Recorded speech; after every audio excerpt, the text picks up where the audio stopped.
Word ইউনিয়নের ৯ নং ওয়ার্ডের ব্যবস্থাপনায় আজকের আয়োজিত তিনবারের প্রধানমন্ত্রী বেগম খালেদা জিয়ার রোগমুক্ত ও সুস্বাস্থ্য কামনায় আয়োজিত আজকের দোয়া মিলাদ মাহফিল। এই আয়োজনে আজকে মঞ্চ উপবিষ্ট আছেন নারায়ণগঞ্জ মহানগরের সম্মানিত বড় ভাই দাদা সেলিম ভাই সহ ফরিদ ভাই, সলিমুল্লাহ ভাই সহ যারা অন্যান্য নেতৃবৃন্দ যারা আছেন সবাইকে আমার আন্তরিক সালাম ও অভিনন্দন জানাই। আসসালামু আলাইকুম রহমতুল্লাহি বরকাতুহু। সম্মানিত এলাকাবাসী এবং সংগ্রামী সাথী ও বন্ধুগণ, আপনারা জানেন বাংলাদেশ জাতীয়তাবাদী দলের তিনবারের প্রধানমন্ত্রী বেগম খালেদা জিয়ার সুস্বাস্থ্য ও রোগ কামনায় আজকের আয়োজিত অনুষ্ঠান। আমরা দীর্ঘ 17 বছর এই জাতীয়তাবাদী দলের কোনো কার্যক্রম, কোনো অনুষ্ঠান আমরা করতে পারি নাই। অনেক নেতাকর্মী আমাদের এই 17 বছরে নির্যাতিত হয়েছে। আমরা কথা বলতে পারি নাই, কোনো মিছিল মিটিংয়ে যেতে পারি নাই।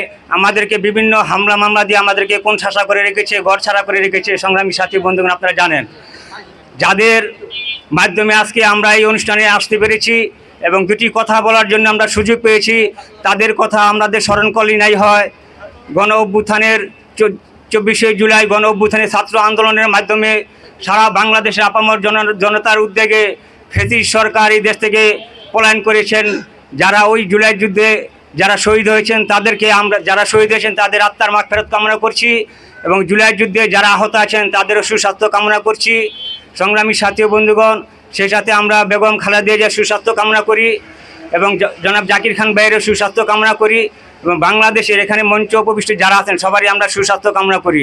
সংগ্রামী সাথী বন্ধুগণ, আপনারা জানেন বাংলাদেশের যেই জাতীয়তাবাদী দলের যে নেতাকর্মীরা নির্যাতিত হয়েছেন, আমরা কথা বলতে পারি না, আমরা কোনো অনুষ্ঠান করতে পারি নাই।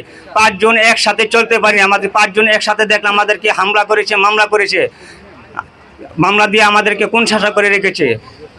তাই সংগ্রামী সাথী বন্ধুগণ, আপনারা জাকির খানের ভাইয়ের নেতৃত্বে আমরা নারায়ণগঞ্জ যেহেতু আমরা কথা বলতে এখন উন্মুক্ত হয়েছি, নারায়ণগঞ্জ জেলার মহানগরী জাকির খান ভাইয়ের নেতৃত্বে আমরা এই নারায়ণগঞ্জ জেলাকে তার হাতকে শক্তিশালী করব এবং তাদের মাধ্যমে আমরা নারায়ণগঞ্জ জেলাকে মাদক মুক্ত এবং সন্ত্রাস মুক্ত করবো ইনশাল্লাহ।